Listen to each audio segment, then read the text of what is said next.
네, 이어서 정기선 운송 살펴보도록 하겠습니다. 정기선 운송은 정해진 항로를 운항 일정에 따라서 규칙적으로 반복적으로 운항하는 형태를 이제 정기선 운송이라고 합니다. 보통 이제 운항 일정이나 운임율표, 가격표가 이제 그 선사에 의해서 발표되고 공표돼서 정해져 있어요. 그거에 따라서 이제 운송이 이제 진행이 되는 부분인데 어,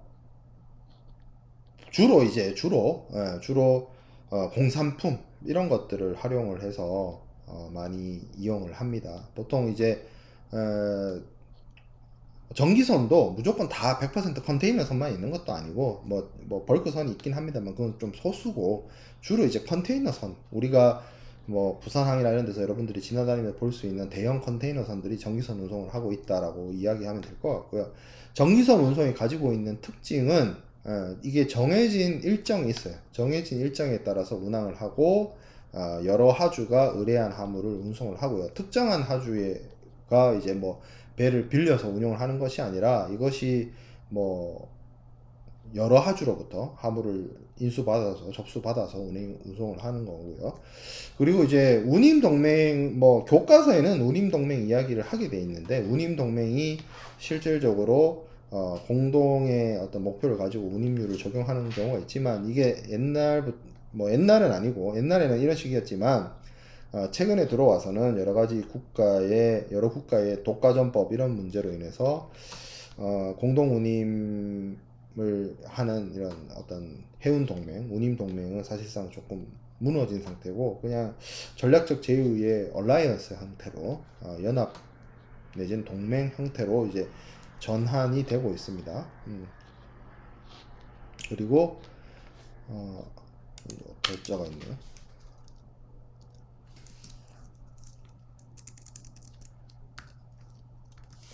그리고 화물의 종류나 수량에 관계없이 표준화된 선화증권에 의해서 운송이 이루어집니다. 선화증권에 대해서는 우리가 다음 시간에 굉장히 자세하게 이야기를 할 것 같은데 선화증권이 사실은 무역 실무에 있어서 특히 해상 운송 기반의 무역 실무에 있어서 굉장히 키가 되는 것이죠. 그래서 선화증권에 대해서는 더 깊게 이야기를 해 보도록 하겠습니다. 오늘은 이제 이런 해상 운송의 여러 가지 형태들에 대한 이야기를 많이 하게 되고 자 그러면 전기선 운송은 어떤 방식으로 이야기되느냐 우리가 용선 계약을 이야기를 할 때는 브로커가 등장을 했고 그 브로커를 통해서 선사와 하주가 이제 매칭이 되는 거죠. 항상 일어나는 운송이 아니라 때에 따라서 수요에 따라서 공급에 따라서 이 브로커에 의해서 이제 연결이 돼서 조회를 통해서 만나게 되는데 전기선의 경우에는 선사들이 자신의 어떤 홈페이지나 뭐 아니면 간보나 뭐 이런 걸 통해서 알려요. 내 뭐 선박이 뭐 언제 어디서 어디로 가고 몇 날 며칠에 가고 뭐 운임은 어떻고 이런 것들을 알리기 때문에 그런 것들을 조회할 수가 있어요. 살펴볼 수가 있어요. 네, 그래서 하주는 선사의 홈페이지나 뭐 이런 여러 가지 정보 사이트들 우리가 비행기 같은 것도 최저가 사이트를 여러분들이 조회를 해서 뭐 호텔 가격이나 뭐 비행기 가격도 그런 최저가 조회 사이트들이 있잖아요. 최저가 조회 서비스가 있듯이 그런 것들을 이제 조회를 해가지고 최적의 내가 원하는 장소에서 원하는 곳까지 그리고 정해진 일자에 뭐 가장 좋은 운임을 제시하는 선사를 찾아서 내가 컨택을 하는 거죠. 그래서 이거를 나는 너에게 운송을 의뢰하고 싶다라는 의미로 shipping 리퀘스트를 작성을 해서 요청을 합니다. 그러면 이제 예약이 잡히는 거죠. 그래서 이 해운회사 입장에서는 이러한 계약 승낙의 의사 표시로서 예약 부킹 노트, 뭐 예약서를 잡는 거죠. 예약서를 잡아서 그걸로 이제 운송 계획이 성립이 되고 해운회사는 그것과 관련해서 오케이 네 화물 내가 그때 이 배에 실어줄게라고 이제 계약이 된 거죠. 약속이 된 거죠. 그래서 송하인한테 일종의 선복에 대한 예약서를 발행을 하고 그것을 이용을 해서 그걸 바탕으로 하주는 선사에게 화물을 넘기고 그리고 요즘에 선화증권을 종이로 출력하지 않습니다. 다 인터넷상의 홈페이지에 들어가 보면 선화증권이 떠 있어요. 그래서 로그인해서 찾을 수 있어요. 그래서 그걸 뭐 종이 서류가 꼭 필요하면 출력을 하고 뭐 꼭 필요하지 않으면 그냥 PDF로 갖고 있다가 처리하기도 합니다. 이게 이제 좀 트렌드가 바뀌었어요. 페이퍼리스가 많이 이루어져 있습니다. 그것에 대해서 이제 가능해진 시점이 온 거죠.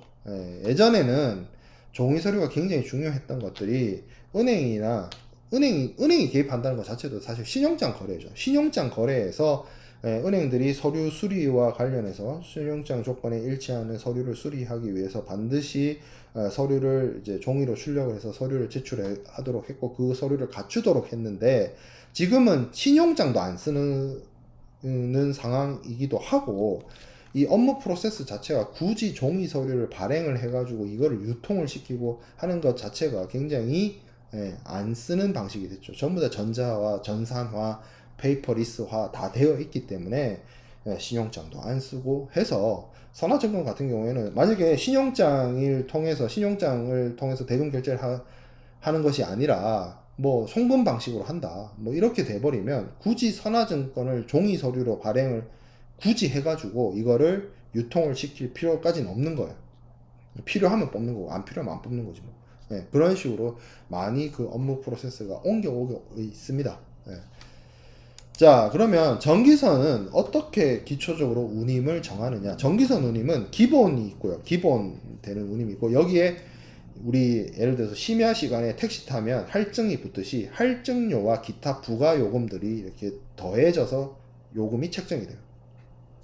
그 방법은 무게를 기준으로 할 수도 있고요. 중량 톤을 기준으로 운임을 적용할 수도 있고 부피를 기준으로 할 수도 있고 조금 이게 큰 부피를 가지고 있는 물건들 같은 경우에는 그리고 고가품 같은 경우에는 조그맣지만 가볍지만 비싼 물건들이 있단 말이에요. 그래서 가격을 기준으로 정하는 방법이 있을 수 있고요. 그리고 컨테이너 경우에는 이제 박스 레이트 혹은 무차별 운임 이런 표현들을 쓰는데 화물을 그 컨테이너 안에 뭘 넣었든지 간에 어느 정도 양을 넣었든지 간에 상관없이 컨테이너 하나의 운임 이런 식으로 계산하는 방식도 가능합니다. 그걸 이제 박스 레이트라고 하기도 하고 품목별 그러니까 어떤 품목을 실든지 상관없이 그냥 동일하게 컨테이너 하나당 얼마 이런 식으로 결정을 하는 방식인 거죠. 그리고 경우에 따라서는 컨테이너에 싣더라도 그 품목에 따라서 어떤 의류면 의류, 식료품면 식료품 이런 식으로 그 품목에 따라서 운임을 다르게 하는 경우도 있습니다. 컨테이너 운송이라고 해서 다 무차별 운임이고 그렇진 않아요. 자, 그리고 기타 이것도 아닌 경우에 적용될 수 있는 여러 가지 운임 방식이 있을 수 있습니다. 우대 운임이 있을 수 있고요. 자선에 대해서 조금 VIP 고객한테 약간 좋은 요율을 적용시켜주는 그런 것들도 있을 수 있죠. 그리고 이중 운임 이렇게 되어 있는데 이건 이제 좀 VIP 고객과 VIP 아닌 고객 그러니까 여기서 말하는 VIP 고객은 나한테만 화물 싣는 그런 고객이죠. 그런 고객에게 조금 좋은 가격을 제시하고 그렇지 않은 경우에는 일반적인 가격을 제시하고 그런 차원에서 이중운임 이렇게 얘기를 하는 부분이고요. 그리고 이제 기본 운임이 책정이 되면 여기에 썰차지라고 합니다. 썰차지 할증료가 붙고요. 경우에 따라서 거기에 필요한 경우에 추가 운임이 붙어요. 썰차지하고 추가 운임은 조금 개념이 다르긴 한데 구분을 해서 좀 살펴보면 대표적인 썰차지가 유류할증료, 통화할증료입니다. 유류할증료는 여러분들이 지금은 많이 못 나가고 있죠. 코로나 때문에. 근데 해외여행을 갈 때 비행기 티켓을 끊어보면 유류 가격의 변동에 따른 가격 상승분이라고 해서 이 유가 할증료가 붙어요. 그겁니다. 그 할증료가 유류 할증료인 것이고 통화 할증료라는 게 있습니다. 통화 할증료 이거는 화폐 가치 환율이 변동될 때에 대해서 그것을 이제 처리하고자 이용을 하는 것이 통화 할증료고 채선 할증료가 있어요. 채선 할증료는 뭐냐면 어떤 선박이 함을 옮기는데 그 항구가 대기 시간이 길다든지 했을 때 앞서 제가 용선과 관련해서 용선의 정박 기간 얘기를 했고 정박 기간을 이제 정해진 기간을 초과하게 되면 이것을 채선료를 낸다든지 이야기를 했었죠. 근데 이제 이게 이제 전기선 쪽으로 오면 전기선도 빨리 함을 내리고 해야 되잖아요. 근데 전기선이 들어가야 되는 항구가 지금 LA 롱비치항처럼 막 적체가 돼가지고 들어지고 뭐 당장 하역을 못 해가지고 며칠씩 기다려야 되고 이런 항구로 가게 되면 추가 요금을 붙인다는 거죠. 그게 재선 할증료입니다. 그리고 수에즈 운하 할증료. 이거는 수에즈 운하가 봉쇄됐을 때 최근에도 그런 일이 있었죠. 이걸 해양을 해야 됐을 때 뭐 어떤 추가 비용을 내야 되는 그런 경우. 그리고 특별 운항 할증료 있습니다. 이건 항만 내에 뭔가 비상사태가 발생을 해서 다른 항구로 피난을 가야 된다. 뭐 이런 경우에 이제 추가적으로 받는 그런 할증료가 되겠습니다. 자, 그 다음에 추가 운임이 있어요. 선박이 원래 정해진 기항하는 항구가 있는데 그거 외에 다른 항구로 가는 거예요. 원래 그런 거 있잖아요. 노선 버스 같은 경우에는 여기 들리기로 돼 있는데 어떤 특정한 경우에 예외적으로 어디 한 군데를 더 들려요. 그러면 그 더 들리는 것에 대해서 추가적으로 운임을 부담을 하는 거고요.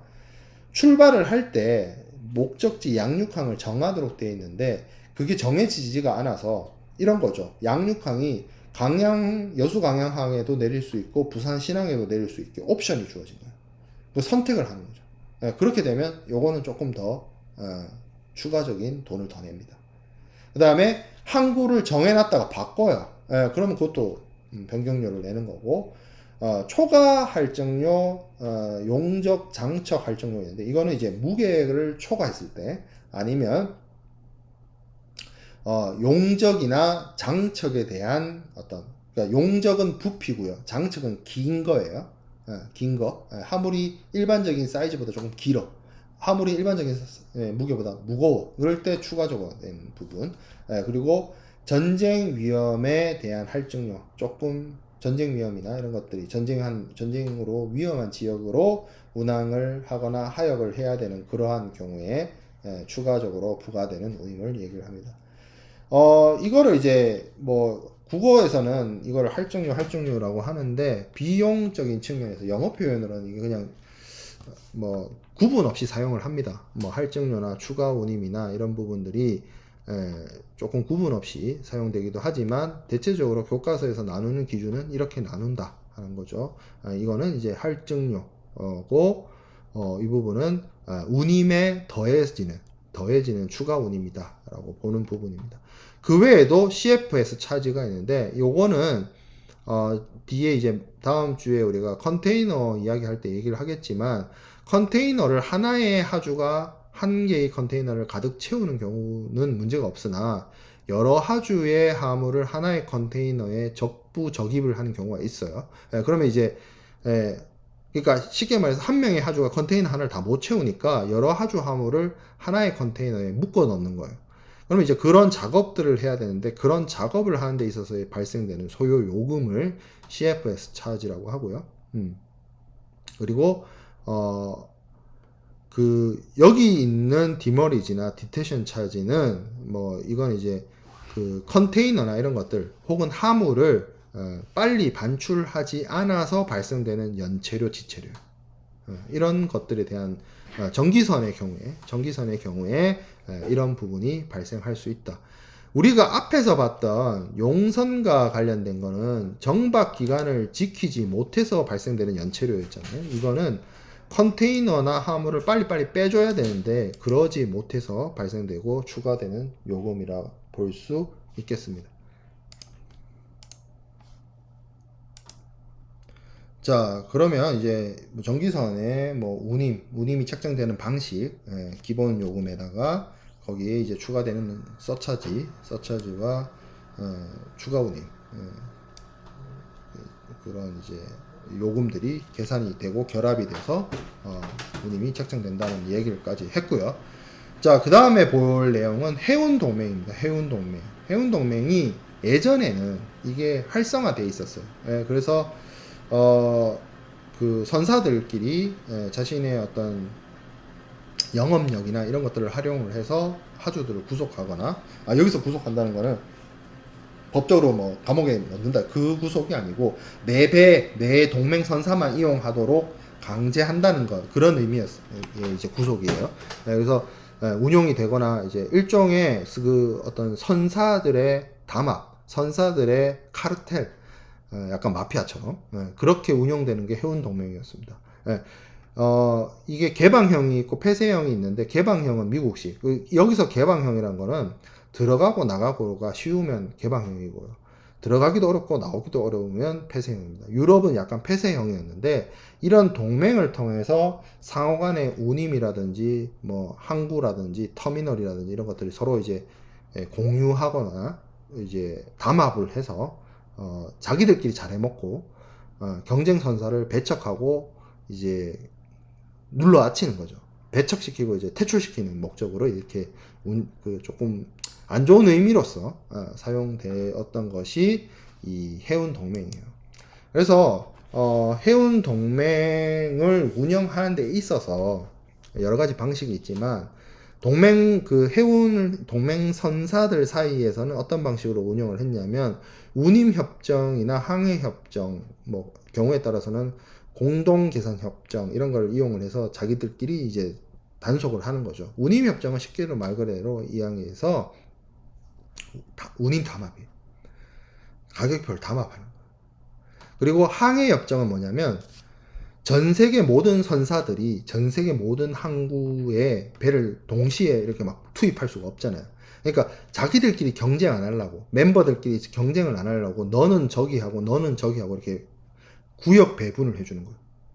너는 저 구역 맡아, 너는 이 구역 맡아, 너는 이 노선 맡아. 그리고 공동 계산 협정은 자 이렇게 그 멤버들이 너는 이 구역 맡고 너는 저 구역 맡고 이렇게 맡았어요. 항로를 각자 알아서 배치를 쫙 했는데 거기에 장사 잘 되는 항로도 있고 장사 안 되는 항로도 있을 거 아니에요. 그러면 그런 식으로 이제 동맹 선사들끼리 이렇게 딱 이렇게 배치를 해 놓으면 장사 안 되는 항로 운영하는 선사가 좀 불만이 많겠죠. 그래서 공동 계산 협정이란 건 뭐냐면 장사가 조금 안 되는 항로 네가 투입을 하되 우리가 번 돈을 총 운임으로 모아서 이거 N방에서 나눠줄게. 이렇게 하는 거예요. 그게 이제 공동 계산 협정입니다. 자, 그 다음에 공동 경영. 이건 말 그대로 경영 자체, 회사의 이게 해운 동맹이란 게 여러 선사들이 일종의 카르텔을 형성을 하는데 공동 경영까지 한다는 건 뭐예요? 거의 뭐 경영적으로도 연결회사처럼 이렇게 묶여서 운영을 하는 거고 동맹 선사들이 운임 협정이나 항해 협정 이거 잘 지키는지에 대해서 감시하는 기구를 두기도 하고요. 그리고 자기들이 이제 쫙 선사들을 이제 배치를 했잖아. 항로에 선박을 배치를 했는데 경쟁사가 들어오면 그 경쟁사를 죽이기 위해서 그 경쟁사와 같이 경쟁하는 선박의 가격을 떨어뜨립니다. 파이팅 식을 붙여요. 왜 우리가 축구 경기 같은 거 하면 메시나 호날두처럼 뛰어난 선수가 있으면 1대1 전담 마크를 시키잖아요. 그것처럼 상대방 선박, 상대방 동맹 선사를 죽이기 위해서 낮은 가격의 선박을 붙여버리는 거예요. 그럼 이제 가격 경쟁력이 안 되니까 이 선박이 퇴출되고 나면 이제 가격을 뭐 복구시키든지 하는 그런 방법이 맹외선 대책입니다. 이런 것들을 통해서 동맹 선사들 간의 어떤 커넥션이나 관계를 유지를 했고요. 그리고 하주를 상대로는 계약 운임제나 삼중 운임제 그리고 이제 리베이트 시스템 이런 것들을 이용을 하는 거죠.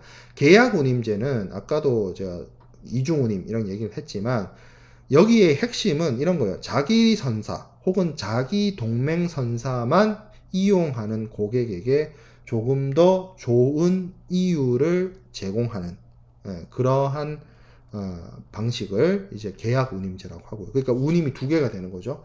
삼중 운임제가 있어요. 삼중 운임제. 이거는 FOB의 경우에 송하인 수출자가 운송 계약을 체결하는 경우에 해당이 됩니다. 이거는 왜 이렇게 하냐면 FOB란 게 매수인이 운송 계약 체결하고 운임을 지불하죠. 그러다 보니 매수인이 운송 계약을 체결하다 보니까 양육항에 도착해서 선화증권과의 교환으로 화물을 내줄 때 쉽게 말해서 FOB의 경우에 매수인이 운송 계약을 체결하게 되면 운임이 후불이 돼요. 운임 후불 계약이 맺어질 수 있어요. 근데 FOB임에도 불구하고 수출자인 송하인이 운송 계약을 이거는 인커텀스에서 얘기하는 FOB가 아니죠. 운송 계약 자체는 수출자 송하인 매도인이 하는 형태의 FOB 계약의 변형입니다. 우리 이거 인커텀스 공부할 때 이야기했던 거예요. 운송계약부 FOB, 운송계약부 FOB. 그래서 이런 식으로 해버리면 FOB임에도 불구하고 운임 선불 계약이 맺어져요. 수출국에서. 그런 경우에 조금 더 추가적인 할인을 더해주는 걸 3중 운임제라고. 그걸 이제 특별 계약, 이제 FOB임에도 불구하고 운임 선불 주는 거. 그러니까 보통 이제 우리가 뭐 식당이나 이런 데 가서 선불 계약하면 뭐 좋죠? 돈 먼저 받고 해주는 거. 뭐 식당이 아니더라 뭐든지 간에 서비스를 받을 때 돈 먼저 주고 계약을 체결하는 경우가 있는데, 그런 경우에 이제 운임에 대해서 추가적인 계약 할인을 제공하는 것이 3중 운임제고요. 운임 환급제도 있습니다. 이거는 오랜 기간 동안 우리 선사나 우리 동맹 선사를 이용한 고객한테 리베이트를 주는 거예요. 리베이트 일부를 환급해서 주는 것을 운임 환급제라고 하고요. 그리고 동맹 공동으로, 이건 어떤 특정한 선사와 관련되어 있는 부분이 아니라 동맹 공동으로 운임을 이제 할인해주는 그러한 방식을 우대 운임제라고 합니다. 이걸 통해서 이제 고객들을 구속시키는 거죠. 내 선사, 내 동맹 선사만 이용하게끔 만들어 버리는 그런 방식을 이제 동맹의 대하주 요인책이라고 볼 수 있습니다. 자, 그럼 이러한 해운 동맹의 장단점은 무엇이냐면, 여러 가지 항로나 이런 것들 일정이 딱 정해지기 때문에 편리하죠. 그리고 운임이 아무래도 뭐 여길 가나 저기 가나 뭐 운임이 균일하기 때문에 안정적으로 계산이 가능한데, 뭐 그리고 어떤 특정한 동맹 내에서는 여러 선사가 한 노선에 집중적으로 선박을 투입하지 않기 때문에 뭐 가당 경쟁이나 이런 것들이 피하게 되죠. 근데 사실 이게 안 좋은 점이에요. 가다 경쟁을 하면 가격 경쟁을 하고 운임이 전체적으로 낮아질 텐데 그렇지 않게 되는 거죠. 장점이자 단점입니다. 뭐 장점, 선사들 입장에서 장점인지 고객 그 선사의 서비스를 이용하고자 하는 수출입업자 하주들한테는 단점이 되는 거죠. 그리고 운임은 뭐 모두 뭐 특별 운임이 있긴 합니다만, 계약 운임이 있긴 합니다만, 일단 뭐 그 계약을 통해서 그 선사만 이용하게 되면 뭐 내가 특별히 뭐 도선해 받지 않고 운임을 이용할 수 있기 때문에, 그리고 동맹만 가입하면 뭐 영세 선사들도 생존이 가능하기 때문에, 왜냐하면 내가 운항하지 못하는 부분을 다른 대형 선사들이 운항을 하기 때문에 그렇죠. 자, 그리고 단점이 있어요. 이게 이제 결국에는 이 문제가 큰데 이제 독과점의 문제가 생기죠. 그리고 담합의 문제가 있습니다. 그리고 이게 운임이 시장의 어떤 시장 원리와 그 자유 경쟁 하에서 생성되거나 결정되는 것이 아니라 자기들의 어떤 동맹 정책에 의해서 운항이 되다 보니 여러 가지 문제가 있었어요. 그래서 오늘날 2021년 오늘날에는 해운 동맹이 존재하냐 물으면 존재합니다. 그렇지만 해운 동맹들이 운임을 뭐 담합하는 형식의 운임 동맹, 운임 협정은 이루어지지 않고 있습니다. 그러나 어떤 책임 노선을 두고 이거는 이제 어떻게 보면은 어떤 담합의 성격이라기보다는 한국을 국적을 두고 있는 선사는 아무래도 아시아권, 동아시아와 관련된 노선에 투입할 수 있는 여력이나 선박이 많을 것이고, 유럽을 기반으로 본사를 두고 있는 선사들의 경우에는 미주 노선, 이제 유럽 기반으로 노선을 배치하는 것이 영향력이나 역량이 가능하겠죠. 그런 식으로 이제 선사들 간의 항해 협정을 통해서 자신의 어떤 항로를 배분하고 연결하고, 그리고 뭐 터미널도 어떻게 생각해보면 어떤 특정한 하나의 그 선사가 전 세계 모든 항구의 터미널에다가 뭐 자신의 어떤 터미널을 만드는 것이 불가능하죠. 그러면 내가 만들 수 있는 곳은 내 터미널을 만들고, 내 터미널이 없는 곳은 우리 동맹 선사의 터미널을 이용하면 되는 거죠. 예, 그런 식으로 이제 업무의 협력, 뭐 항해 협력, 노선이나 배선의 협력 이런 차원에서의 해운 동맹은 여전히 유지되고 있습니다. 운임 가지고 장난치는 건 어려워요. 독과점법 각국의 뭐 EU도 그렇고 미국도 그렇고 독과점법에 대한 이슈가 있어서 그래서 지금 현재 가장 대표적인 동맹 그룹이 2M, 오션 얼라이언스, D 얼라이언스 이렇게 세 군데로 나눠져 있고요. 2M은 머스크와 MSC 그 앞글자 M을 따서 여기가 제일 커요. 1위 선사, 2위 선 여기가 1등하고 2등이 손잡으면 돼요.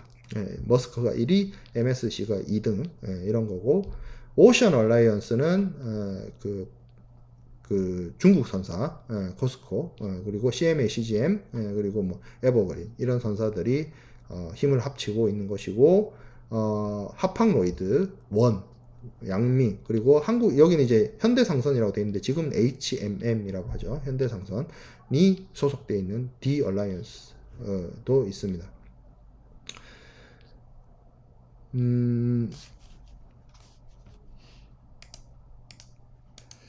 뭐, 이 부분도 사실 스토리가 있어요. 한국의 경우에는 한진해운이라는 엄청난 큰 회사가 무너짐으로 인해서 그 국적선사의 어떤 부재가 굉장히 심각한데, 현대상선이 원래는 이제 2M하고 이제 손을 잡으려 하다가 이제 덩치 규모가 안 돼서 사이즈가 안 나와요. 2M이 너무 큰 모임이라 그래서 이제 이쪽으로 D 얼라이언스 쪽으로 이제 D 얼라이언스의 멤버로 들어간 뭐 그런 상황이고 이런 부분들은 사실은 뭐 이 상무론 시간보다 여러분들이 해상운송론 수업을 들으면 더 자세한 스토리나 배경 지식을 들을 수 있을 거라고 생각이 들어요. 그래서 상무론에서는 여기까지만 하고 그래서 오늘 우리가 학습한 내용을 조금 정리를 해보면 정기선과 부정기선이 있었죠. 그래서 정기선의 절차, 부정기선의 절차를 이야기를 했는데 정해진 항로를 다니는 거 이게 정기선이고 계약에 따라서 그때그때 결정되는 것이 부정기선이고 아무래도 뭐 정기선은 여러 대형 선사들이 선박을 투입하고 있기 때문에 운임이 안정적이고 고정적이고 그리고 뭐 이용하기도 편리하죠. 근데 이제 부정기선의 경우에는 이게 이제 변동성이 좀 심해서 거기에 따라서 브로커를 잘 만나야 돼요.